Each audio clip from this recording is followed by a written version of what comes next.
I get that, but is we live though? Is we like all the way live though? You heard? The soulful, the illustrious, the space where the vulnerable are powerful, the space where the most gangster thing you could do is serve, and where hip hop reigns supreme over all things. The All the Way Live podcast. What up? Yes, sir. It's your boys, Miles Xavier, Zwe Gila, coming to you guys again for another week at the All the Way Live podcast. Me and my brother every week come here for one reason and one reason only.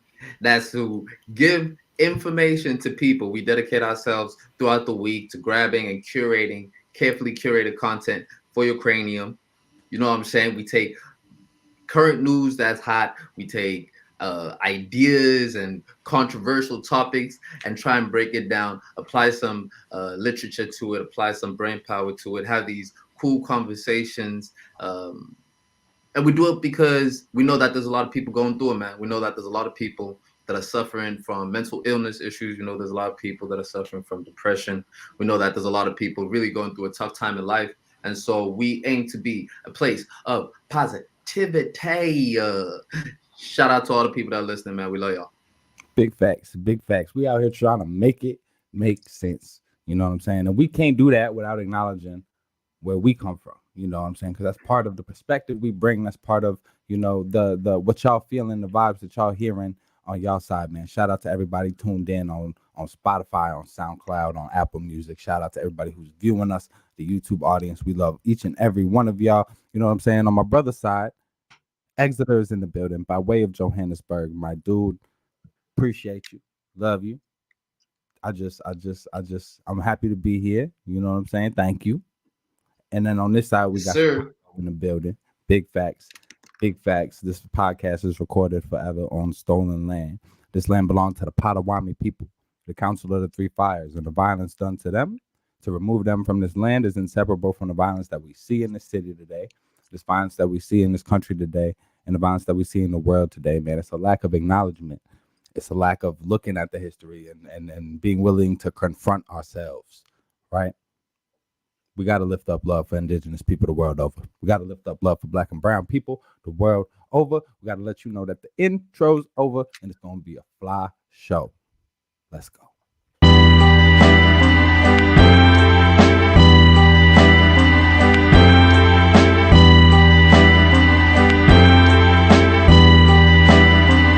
Yo, the kids official sliding on the instrumental. Nordic combos, twist your mental like forbidden jitsus. My click's initial. Yo, that is still so hard, bro. Yeah, big facts. We're going to have to, at some point when we both have it fully memorized, we just going to have to make sure that we can be heard rapping along to it. Definitely, we want to be able to do that, man. Brother Miles, thank you for coming to the space this week. There's so much for us to be able to talk about. I'm excited to be able to come and speak to you, man, because a lot of the issues that we're going to talk about are issues that I feel you're an absolute expert on. Specifically for us, the first stumble upon topic that we're getting into follows the Bill Cosby documentary. Yeah, we need to talk about Cosby. Directed by, put together by, orchestrated by Kamau Bell. Yeah, and Kamau Bell's been doing that type of work. Yeah, lots of documentaries looking at uncomfortable topics. So this seems like right up his lane, right up the lane of the things that he's been working on. And having given it a look, man, this was it was a tough watch. But it was very well put together, talking about the career of Bill Cosby, the importance of that career, especially as it pertains to the black community, but also the how complicated that's made, and how just tragic, unfortunate, disgusting it is that there are so many allegations of sexual assault and rape that accompany his career now. And taking a look at all of that, it was 4 episodes, about an hour each, but definitely had to take breaks between. Yeah, man. I think I'm kind of I'm kind of done with watching these types of documentaries, right? There's something to be said about the effect that our brains have just being exposed to so much, to so much evil, you know, to so much evil, and so much of that stuff is out there. That R. Kelly documentary was very difficult to watch. Recently, the Woody Harrelson documentary is also very difficult to watch too. You know, it really opens your eyes to some of the things that these people have been doing for a while. So with Bill Cosby's case, you know, at this point, the story is, you know, the story is out in terms of what Bill Cosby has done, right? Maybe we don't all grasp how deep it is, but there's no losing the fact that, man, we're talking about somebody that was a pillar in the black community, right? A pillar in the highest regard, in the sense that from almost anywhere, he was the most famous black man for a very, very long time, you know? 1000%.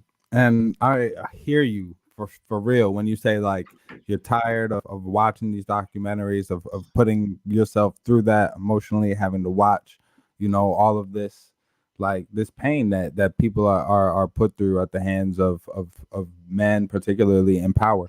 Um, but at the same time, what I really appreciated about this documentary was that it did prioritize keeping at the forefront the reasons why making something like this would be important, right? So it does a really good job of making its primary goal, if there is one, if I can like put that label on it, to break down, to like help whoever's watching it understand and reconcile the feelings of how important Cosby is to the culture with how disgusting everything that he did was, right? And so by being really, really thorough in laying out the milestones of his career and the accompanying assaults, right? Like he really forces us to confront that, but there's a human layer of it where both Kamau as the director and it being through his lens, but also the people he invites onto the show,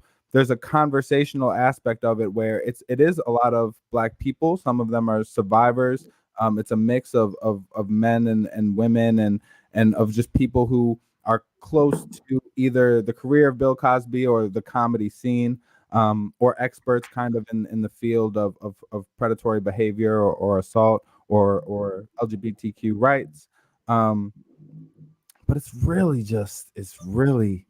yeah, it's tough to watch, but he makes it worth the watch by focusing on that conversation and by focusing on the voices of survivors. So what particularly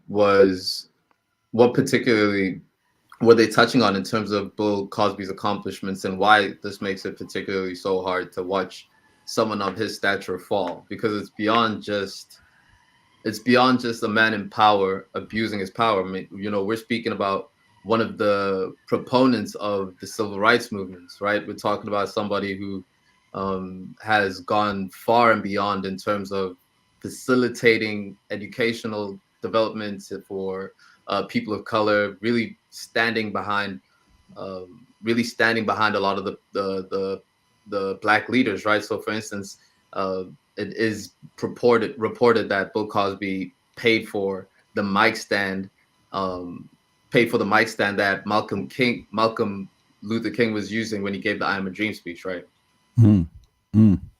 Yeah, man, I appreciate you. Yeah, kind of just digging into that aspect of it. So there's a lot of layers as to why Bill Cosby is important to the culture, right? Here's this comedian that emerges in like the early '60s, right? As like he started out his career talking about black issues, very patterning his career after Dick Gregory, but he kind of moves away from that and starts to just kind of just do jokey jokes, just jokes for the sake of making jokes, being a little bit edgy without really cursing and kind of filling a different niche, right? Something that's not as poignant, something that's not as purposeful and making people uncomfortable. But ironically, he chooses to go the route of something that's less of a mirror, less of a political commentary, and then we see what his career has evolved into, right? But he chooses to be this representation of kind of a silly and an entertaining, but also a dignified kind of black comedian, right? And for that reason, he's allowed into a lot of spaces that a more radical, a more outspoken, especially on race issues, comedian like Dick Gregory is excluded from. And for that reason, he gets the opportunity to be on television, right? And he's a breath of fresh air compared to a lot of the representations that we had of black people on television before then, right? The step and gadgets, right? These just depictions of black people as very stereotypical, dumb, just Caricatures. thank you. Exactly. Right. And so Cosby enters this space on television with I Spy, right? This TV show where he's the first black co-lead of a of a network TV show. And it's huge because he's not, in a servant position, right? He's in charge. He speaks many languages. He's in many ways a boss, right? He has agency. And that representation is important. And then you have this shift where he decides like to then become this educator of people, which I'm sure is very intentional, right? That's the mold that he wants to make for himself. But along the way, he's doing these things like there were very few black stuntmen in Hollywood. Whenever they wanted to do a stunt, they would paint a white person black, right? And they would just let that rock, and that would be the version of the film. Bill Cosby working on the set of I Spy is like, nah, I'm not doing that, right? We're gonna make sure that we have black stuntmen. And so they bring into the documentary all of these stuntmen whose careers really came out of his demand for not allowing white performers to put on blackface and perform stunts for black people, right? And then you have him take on this educator role where he starts kind of talking about, funnily enough, as we'll get into later in the show, the history of black people, right? And how that's under talked about in schools, right? He becomes this educator figure with the Fat Albert Show, later with Little Bill. That's a big part of my childhood, these children's books, right? And then there's the Cosby Show, of course, which just becomes this family experience of representation of black people that don't have to worry about money, right? Of black people that are well off, but also very intelligent. And so those representations are hugely important. But all along the way, he's creating this persona that everybody can fall in love with very intentionally, while behind the scenes, he's using the trust that garners to manipulate and to assault and rape women. Yeah. And so it puts us in a bit of a difficult place, right? In terms of how do we appreciate what somebody has done and separate that from who that person is. It actually reminds me of a case here in the UK recently, the case of Jimmy Savile, right? So Jimmy Savile was a radio personality in the United Kingdom, and he's this real eccentric dude, white dude, quite odd in his nature, a peculiar gent. However, he committed a big portion of his life to raising funds for disadvantaged kids with disabilities, especially hospitals. Figure that I heard was over £4 million, over £16 million, really being a major figure in the donations and development of children with disability institutions in the UK. Turns out he was actually sexually assaulting a lot of those kids. He was sexually assaulting a lot of those kids and was preying on them, right? So looking into that story, you also are drawn between the conflict of, here's this person that measurably had done so much to help a lot of people, but also what they did hurt a lot of people. So how do we even appreciate our heroes in that sense? I think it's really difficult, right? I think in certain cases, especially celebrities and icons and people with that sense of stature that decide specifically to focus on philanthropy and just focus on helping people and giving people opportunities, right? You create this scenario where we can't give back some of the things that Cosby gave us, right? We can't give back that there are black stunt people in Hollywood. We can't give back the pride and the comfort that we took from seeing a whole and happy and successful family on television, right? But what we can do is we can examine why and why we were so ready, and why that was so necessary, and why we needed that so badly that we were willing to allow someone to run amok behind the scenes, right? We need to understand that this is why representation is important, and there needs to be, and one is not enough, because we can't put our faith in one individual person, one individual actor, right? We need many people, many examples of people we can believe in, so that our we don't put all of our faith into one figure like a Cosby, right? And that changes the conversation of what does it mean to be a hero? What does it mean to have heroes in this day and age where we have access to all the information about these people that we put up on pedestals? You see, like, and that's why the heroism doesn't work, bro. That's why if we can if we can accept that all of us are one, right? And we can all accept that everybody has varying degrees of what they can contribute to this oneness that we're trying to be able to form. And the people that give the most aren't hailed as heroes, but can be accepted as people that believe in this like one idea of ours. Because if we're still trying to highlight just the heroes, it's oh man, we're just gonna end up exactly where we were. Yeah, and I think Because power is complicated. Not to cut you, right? Power is complicated, and you see a lot. You see it a lot in corporate society, right? Where you'll have like a CEO, and the CEO is clearly doing a whole bunch of dirt, but the secretary is not saying anything. The CFO is a female, is not saying anything. You know what this man does. Everybody's aware of what this man does, but because of it's my job, I'm on salary, I have to feed my kids. It's what they refer to as the prisoner's dilemma, right? In the prisoner's dilemma, you're always confronted with saving yourself as opposed to going the route where there's the road that's more difficult, that has more consequences. You're always going to revert to saving yourself, and it's the bigger the person, the more people are willing to accommodate who this person is playing that same prisoner's dilemma.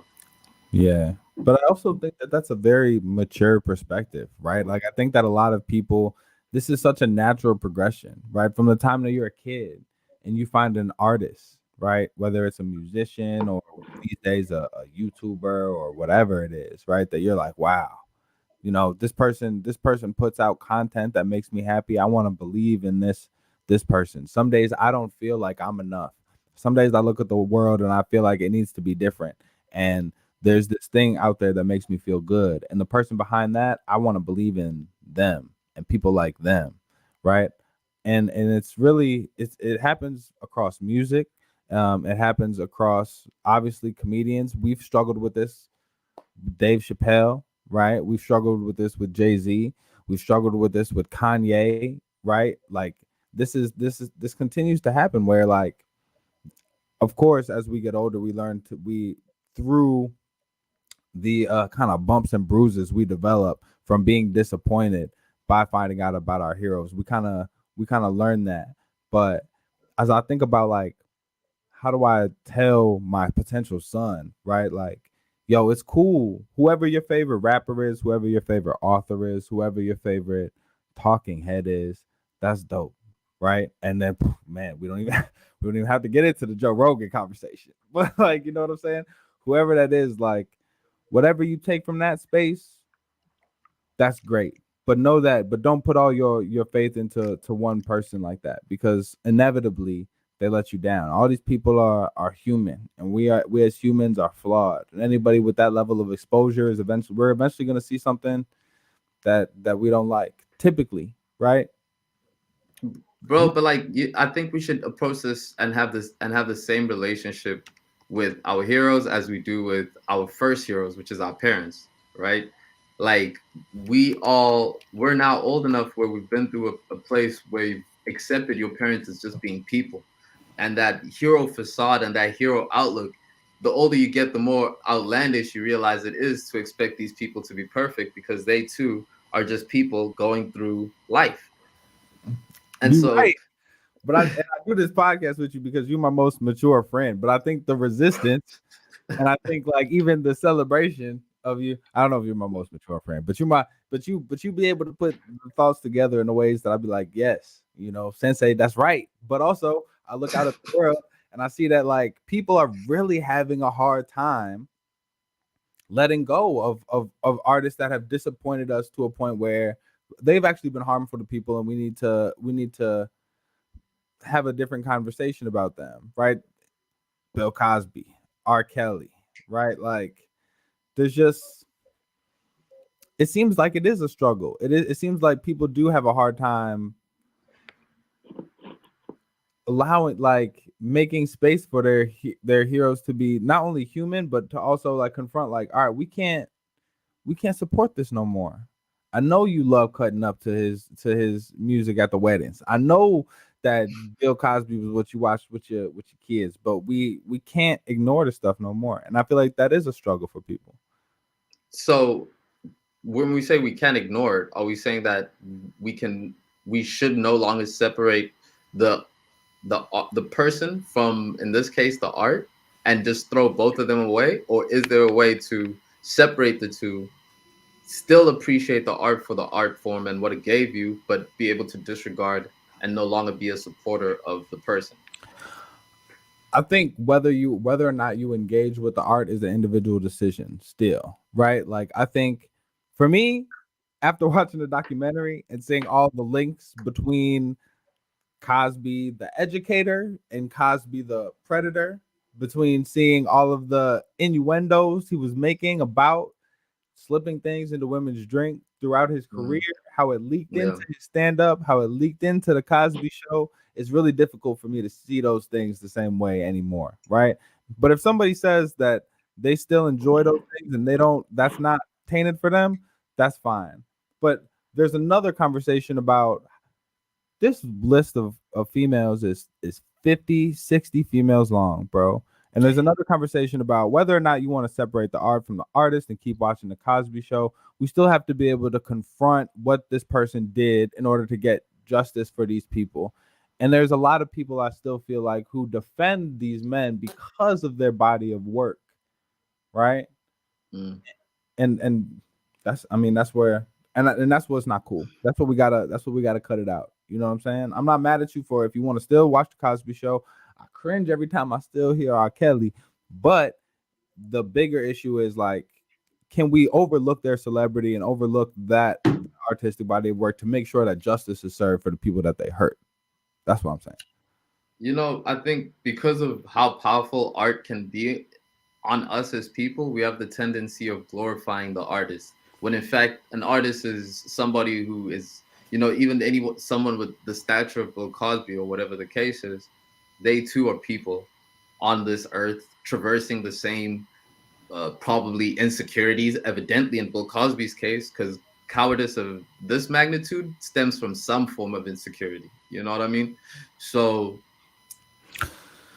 And I think looking at it, another thing that makes me think of, right, is that like it's something I would tell my hypothetical kids is like, all right, you have your hero, you have their body of work.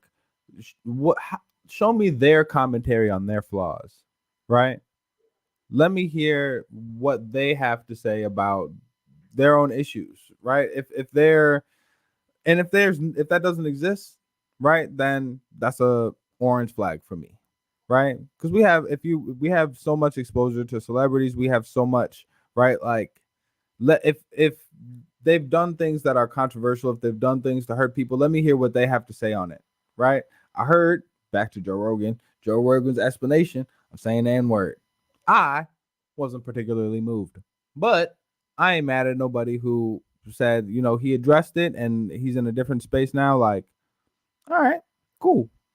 But that's what I would say as we move into this space that's real murky and muddy with celebrities that, like, yeah, we just have so much access to. If part of that access and part of that cult following is, let me hear what they have to say about their own flaws, right? Because Bill Cosby was mad critical of a lot of people. We ain't hear him really talk about his flaws. Came out in weird kind of subtle subtext of his shows and stuff. Yeah, but then again, power corrupts, and absolute power absolutely corrupts, right? I think we've gotten a hold of that Bill Cosby stumbled upon. With your permission, Mr. Miles Xavier, we're about to jump into something that we spent all week getting prepared for.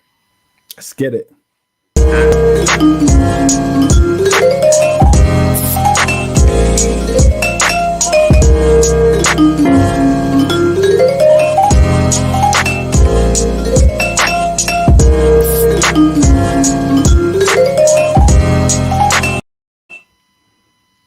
You're Like that.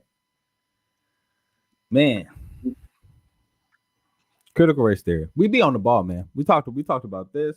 We talked about people saying the N-word. You know what I'm saying? We've been ahead of the curve. That's right.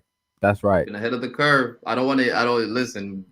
Just because the audience is still growing, don't get it twisted. The things we talk about always become relevant, and we've been keeping it humble every time. You know what I mean? But it's okay.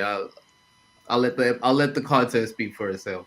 Big facts. Big facts. So critical race theory. Where do we start this conversation, man? Why are we talking about this? People are in a huff, man. You know, particularly white people are in a huff because it has been presented to them that critical race theory should be taught in schools, and many white people are vehemently opposed to this. Right? So critical race theory should be taught in schools, and you're saying white people up in arms about it. Yeah. And it's not. I mean, it's not just white people, right? There are people of color that are opposed to the teaching of critical race theory in their schools as well, and I think that has a lot to do with the many ways it's being defined, the many ways it's being understood, and the kind of intentional, I believe, hysteria that's being kind of sprinkled in, the sauce that's being added in the media coverage of it. Okay. Because we have a between myself and yourself, we have an audience that covers the whole world, right? We got an audience from all different parts of the world. So I'd like to expand the conversation, especially about something like critical race theory that might seem like it only applies to Black Americans. However, is something that's relevant about how we apply the history, specifically painful and dark history, into today's educational system, right? So in looking into critical race theory, I think always understanding the genesis and the origin of things is always super helpful in being able to understand what it is and how it came about. And so stemming from the 60s, it was Black lawyers and universities realized that there was not any accurate information regarding the slavery period and the history of Black people in the U.S. was not included within academia. And so the theory was brought about in order to dismantle the exclusion of accurate race teachings within the education system as a means of being able to confront it. Yeah. Right. So there's this scholarly idea, right, that forms in the study of how race is taught in America, that actually race infiltrates every aspect of civilian life in the United States, right? Or racism, right? Whether that's education, whether that's public safety, whether that's access to healthcare, whether that's access to housing, whether that's across the spectrum, right? So that's one of the core fundamental tenets of critical race theory, is that racism is pervasive throughout American institutions, right? There's also this idea that systemic change has only occurred when there's a it's been in the interest of the dominant group, or when the dominant group has been able to see that in their own interest, right? Meaning white people, right? So that systemic change has typically only occurred when enough pressure has been put on white people, or whether that's political, social, or financial, to make it feel like it was in their best interest to make a social change. It also posits that race is a entirely social construct, and that there's no biological basis for believing in differences of race, among a few other tenets. So it's a complex theory, and it's also, when we say critical race theory is being taught in schools, it's a little bit of a misleading statement, right? Because that's a basis of understanding, but we're not in third and fourth grade classrooms teaching the systemic, pervasiveness of racism based on institutions, because the background isn't there. And we can elaborate a little bit more on what is actually being taught in schools, but I'll kind of leave it there as a description of what critical race theory is. For sure. So when we talk about leaving it in schools, right? Part of why this conversation now is so relevant, and why the term critical race theory is increasing in popularity, is because there has been a large pulling of information regarding race history and history of race history in the U.S. has been pulled from schools. More books and topics have been banned this year in schools than the past 3 years, right? Just this year alone. So that's the relevance of it, and I'm glad you touched on the fact that there's like a the name of it is misleading a bit, and now they're utilizing this word in order to, let me not say they're using, they is too vague. The word is being used as a means of applying to things that are beyond what the actual concept of it is supposed to be. Now, I'll be fully honest and say that I think the extremism of anything is not very helpful, especially when it comes to education, right? If you're going to teach something in extremes, there's so much that you're going to miss, and a lot of the information really does land somewhere in the middle between these extremes. So even if you're going to take away a lot of books, that's an extreme approach to limiting information. But also at the same time, if you are entirely too open about what stems in, that's an extreme way of education, because now you're forcing people to not necessarily have enough grounding on information because of the overabundance of different type of information, especially at that age, right? So understanding. Go ahead. No, I was just gonna say, yeah, it's complicated, and two, like you said, I like how you framed it in extremes, right? Because two things are happening, right? There's this idea, there's this framework for thinking about race that is like being popularized in scholarly literature, and then there's not enough about the actual factual history of African Americans in the United States being taught, right? And so as people push to increase how much of that actual factual information is taught, critical race theory kind of gets lumped in as this is what they're going to teach now, right?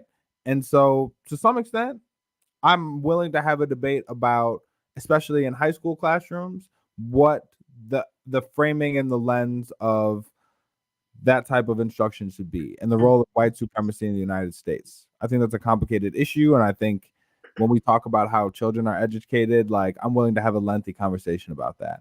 But I think what we're seeing is that this framework of extremes is making everybody show their hand, right? And certain people that don't really understand or misunderstand what critical race theory is, and really do want the continued reduction of any emphasis on race in schools, right, are showing that that's what they want. And only speaking for myself, my perspective on is at a basis, we can't continue to do the softening of history that we have, right? I remember I came up in the American education system. I remember being taught a bunch of fluffy stuff. I remember being taught that Thanksgiving was a very collaborative unification between Native Americans, First It was Nations. a potluck. The potluck gone wild. That was incorrect, right? I was certainly not taught about the extent to which not only slavery was horrible and awful, but also the I was taught I was barely taught the way that it extends and has continued to affect our current society, right? I was certainly not taught about redlining, right? And I was certainly not taught about a bunch of discriminatory practices that have been engaged at the federal level. COINTELPRO, nah.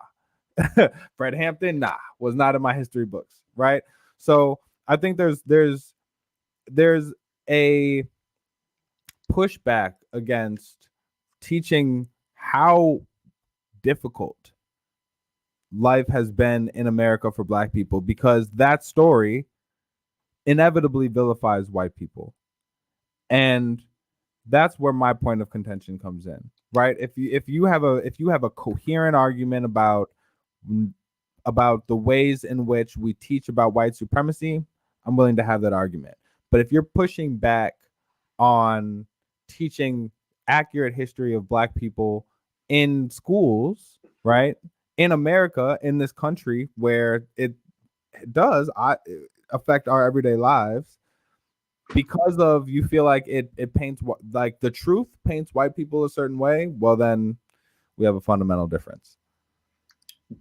I get that. And so there is a bit of adjustment that has to be made, right? There is a bit of adjustment in the sense that more information about indigenous history has to be included in schools. Black, Native Americans, even to a certain extent, you can argue about certain typically Caucasian groups of people, right? The Scottish history in the U.S. has its own flair to it, talking about a people that were escaping an oppression of their own, landed and had to decide and make a choice which side that they were going to step on. Essentially, there's a nuanced history in all people, right? So I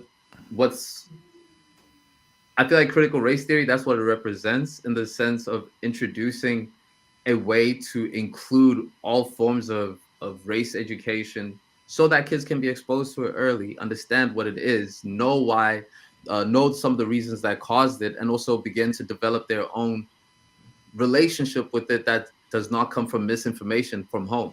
If we're going to teach these kids to think for themselves, at least let's start exposing them to some of the mistakes that we have seen in the past and allow them to understand why those mistakes were bad inherently and how it was wrong to separate people based on their skin color, and understand how systemic oppression actually works in the forms of law creation, in the forms of where people are situated with proximity to cities. All of those things are actually happening right now and are a big part of the reason why there's a lot more people who are coming up without than people who are. But so now you're getting to the crux of the issue, right? Now you're getting to critical race theory means one thing, but it has come, as you said, to represent this general idea of emphasizing the struggle of and the history of abhorrent behavior that Black people have had to endure, right? And there are some people that vehemently disagree with you. There are some people that say, by emphasizing race and emphasizing that painful history, we're doing a disservice to children by forcing them to think about race, by forcing them to think about all of these issues more so than they would if we just raised them and we were just like, hey man, it's all good, doesn't really matter. I got one question. If that's so bad for kids, what about the people who are actually going through it? You see what I'm saying? That's you're right? That's what about the Black kids, right? That don't have a choice, that are going to be forced to confront the fact that they're Black inside or outside the classroom, no matter what, right? Yeah. And so, but that's part of it, right? Is that, hey man, if you teach that white people were responsible for the enslavement of all these black people and continue to subjugate them for years after that, and that we as the descendants of white people still reap the benefits of that and have a responsibility to that, how is that going to make my white kid feel? How is the question? How is the question? And that's the answer we're trying to get to. Make them feel sad about themselves. It's going to make them feel like, where it's gonna, that's the argument, right? That's part of the argument. Let me not say that that's the entire argument against critical race theory, but that's a big part of it, right? So, and that's part of it that I just vehemently disagree with. Well, at least people can understand that when we bring these topics up, you heard it here first. This is probably going to be something that we're going to have to revisit because it is picking up steam, and it has been a hot topic in the mouths of senators and governors, especially in the South, who are running on the basis of pulling critical race theory being taught from schools, which so it's clearly going to be a point of it's going to be a touch point going forward. Elections are going to be coming up in 2024. That's around the corner. We know who's lurking in the windows. So yeah, it's wild out here. Stay educated. And that's the thing, man. We will definitely have to revisit this, because as they pull critical race theory, right, air quotes, they're pulling teaching about a lot more than that, right? They're pulling fundamental aspects of history. So yeah, ongoing discussion is needed. We need to continue to clarify these terms, and not talk past each other when we have these conversations. That is an invitation for a Republican guest. And with that, we I think we could do it. I definitely would be so open to having a Republican guest or whatever the case is, man. Because what we do here is curate conversation. We want to listen to people. We want to hear what they want to say. So this is always open conversation. If you want to jump into the comments, jump into the comments. We about to get into the people's favorite part of the show. We're about to get a people what they want. Let's go.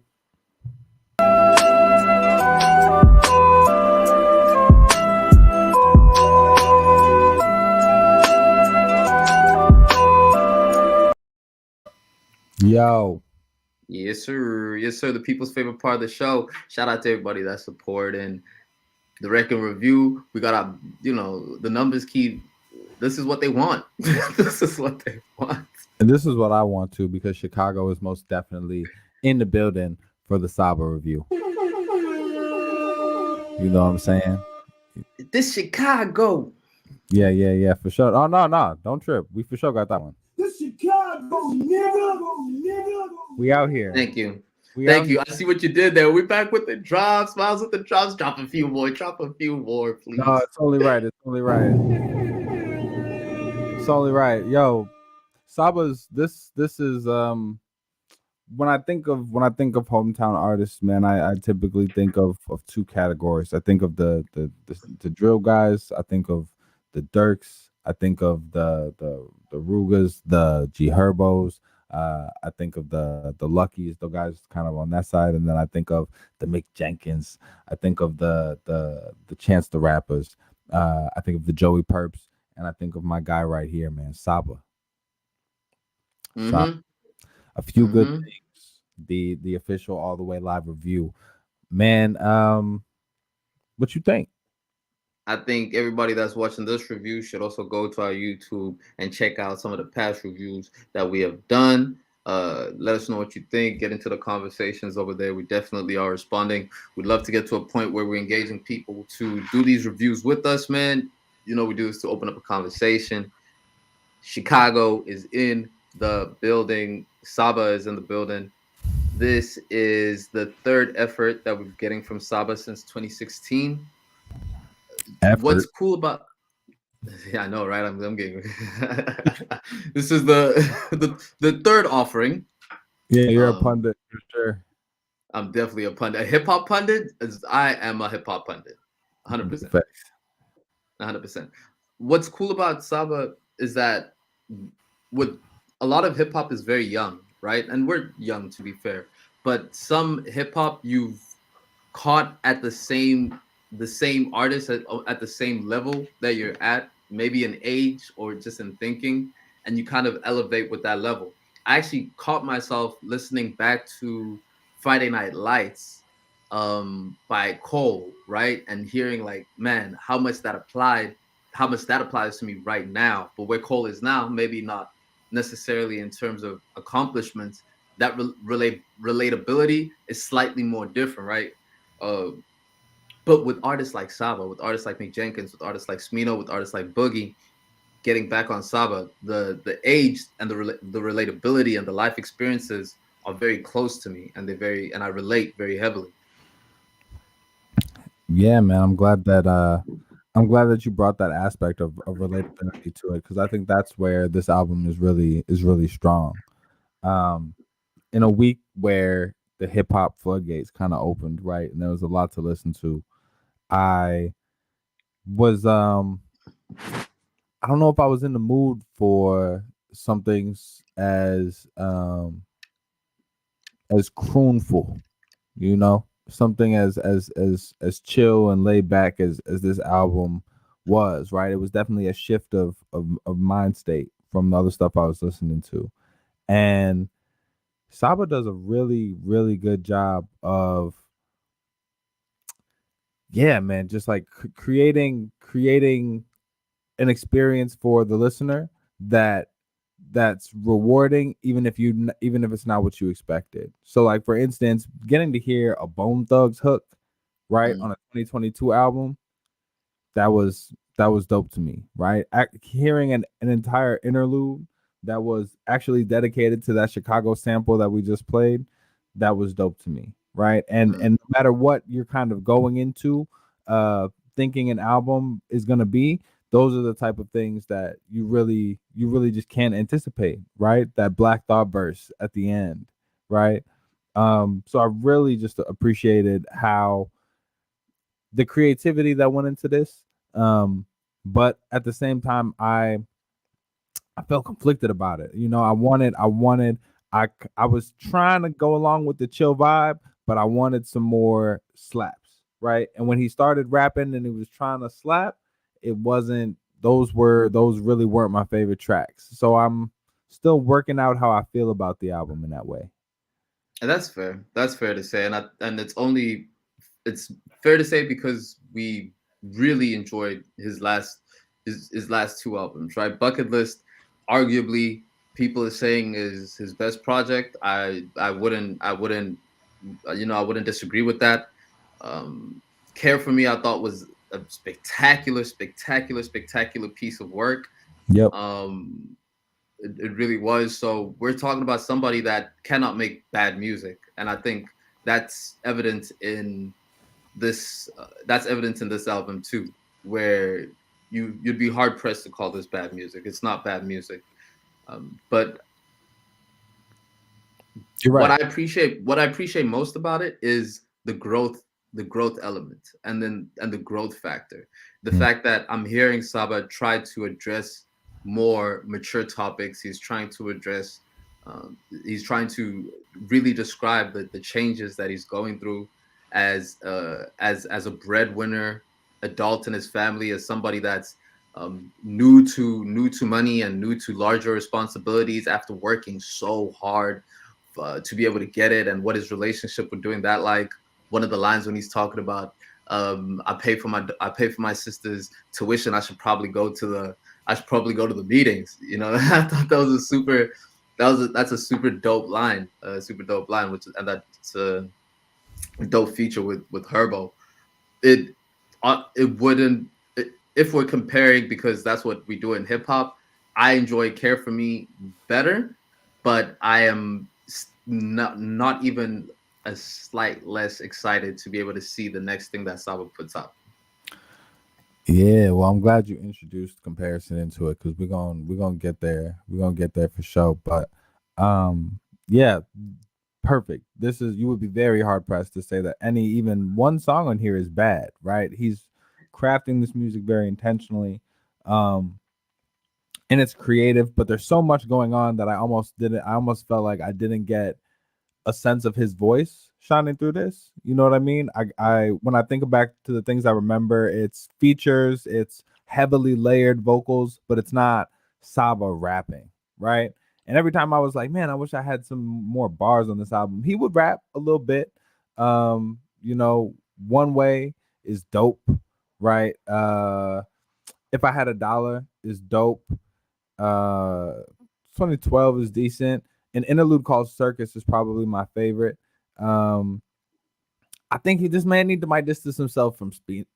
He may need to distance himself from Smino a little bit. It's all sounding a little Smino-esque. But Oh, is that what you're picking up? You're picking up the Smino. maybe I'm picking up the Smino. But overall, really good project. Do you this or the Corday joint?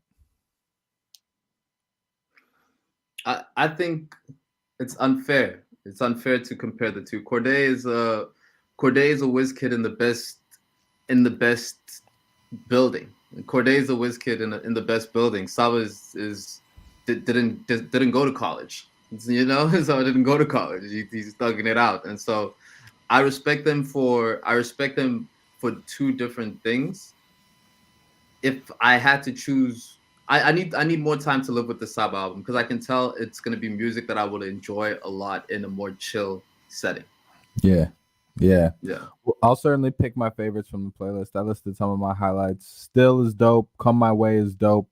If I Had a Dollar and One Way are my favorites. And an interlude called Circus. Those are my joints.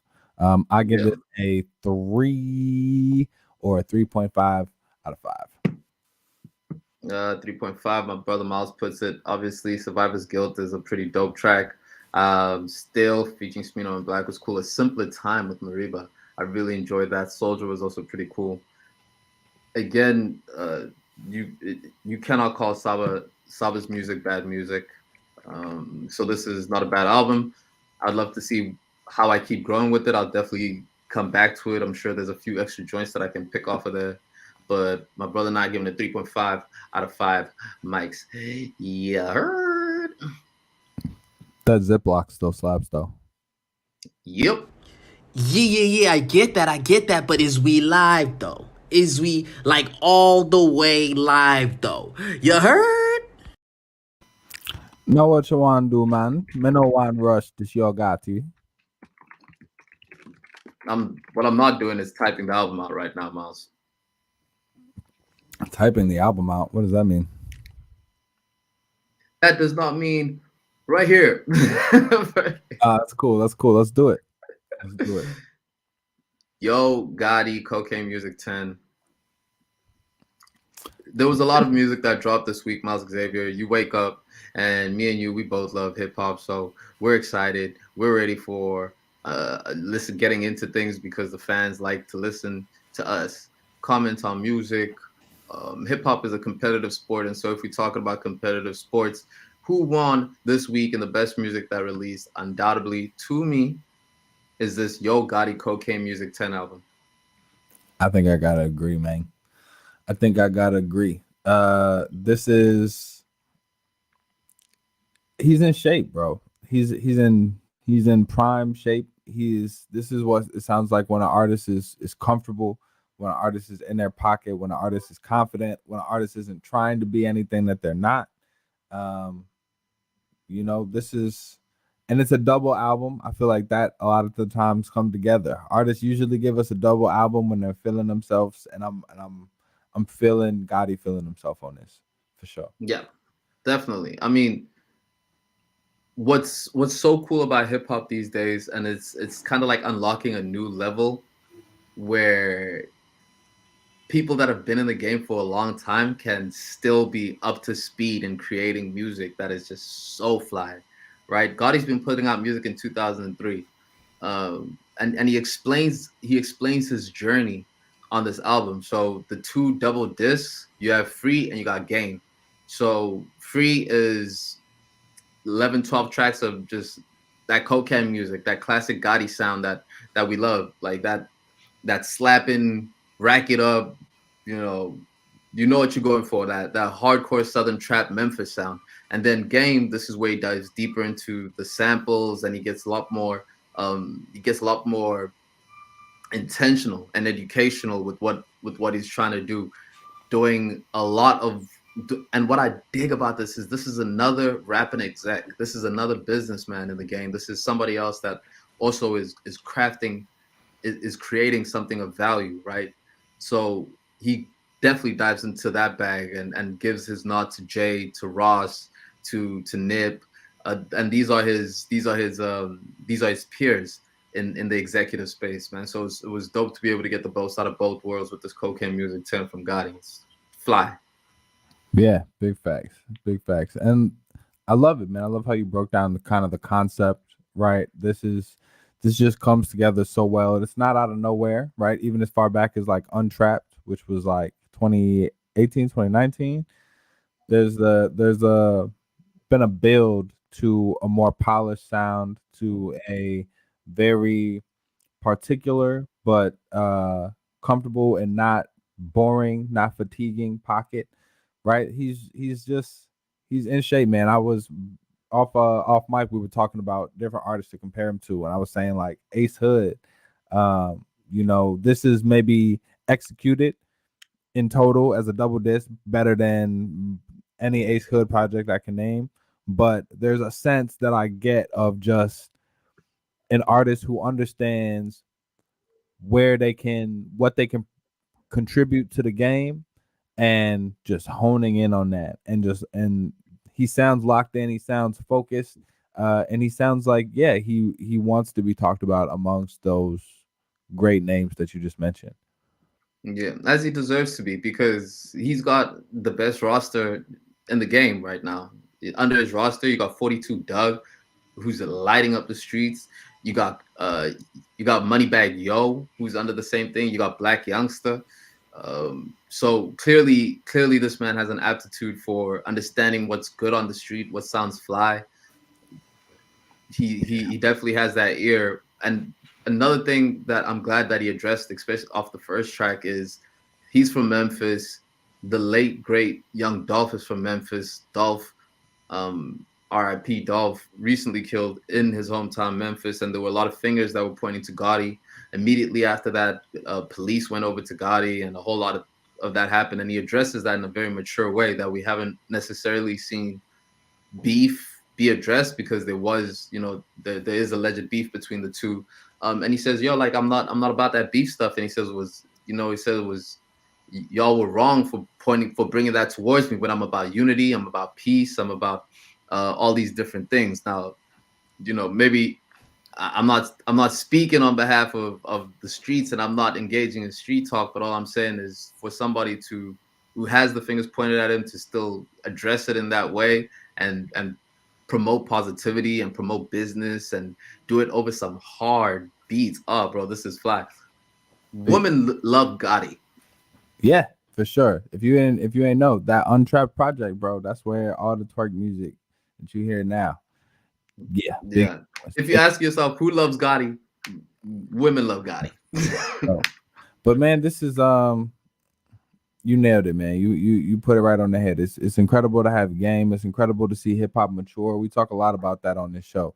Is watching hip hop mature. It's really the best when hip hop matures and it's still fun, right? When hip hop matures and still has an edge, it still has some heat to it. You know what I'm saying? I ain't gonna lie to you. There's a lot of albums that I listened to over this week that just had me with thinking face, like, yeah, that's good. Yes, that's good hip hop. But this really had my elbows into it. I was really happy just to get a chance to listen to this, and appreciate you for making sure that this did not get missed on the list of things that we review with this show. Indeed, we had to because we give the people what they want on the show. If the people want us to keep reviewing these albums, let us know which album we should review. Drop in the link. We drop Spotify playlists. We drop SoundCloud playlists. We up on the SoundCloud. Shout out to the SoundCloud family. We serious about our music. We serious about making sure that we can share a space where we can all enjoy music together. To all the hip hop heads out there, man, let us know what you think of this Gotti album. I have to give this album, Miles Xavier, a 5 out of 5. I'll take it. I'll take it. I think this is the first 5 out of 5 that I'm giving. Maybe. My very first 5 out of 5 goes to Gotti. Yeah. Well, I ain't mad at that. This is a great project. And in terms of what you might have thought we were getting from Gotti, this is a slap upside the head, no matter who you are. Yeah. So 5 out of 5. This is dope. This is fire. Yo Gotti, free game, 5 out of 5 for sure. All the way live family. We know. Yeah, man, we know. It's like we think about it every week. We think about it as we craft the show. We think about it as we do the show. We think about it as we leave the show. We know for sure that you have a lot of choices. You could be doing anything with your Sunday, right? You know, you could be doing anything with every day. You could with your car ride, with your time at the gym, with your run, with your walk, wherever you listen to us at. You don't got to be tuned in, but you hearing the beautiful, soulful sounds of hazelnut tones and chestnut tones, just bringing you this celebration of celebrating, this celebration of life, this celebration of how good it feels not to be Bill Cosby. Don't it feel good, way? Dude, thank God I'm not Bill Cosby. Big facts. Big facts. Listen, man, eat something delicious. Hug somebody you love. Love yourself. Love yourself. And say no to something. Somebody gonna ask you something in the next couple of days that you really don't want to do. Make sure you say no. Say no to something. Yo, I'm handing out no's. I've been handing out no's all week. I can't wait to hand out another one. Hey, bro, this is your pass. This your chance to do your dance and say no to somebody like that. Peace, water. We go. Yeah, I get that, but is we live though? Is we like all the way live though? You heard?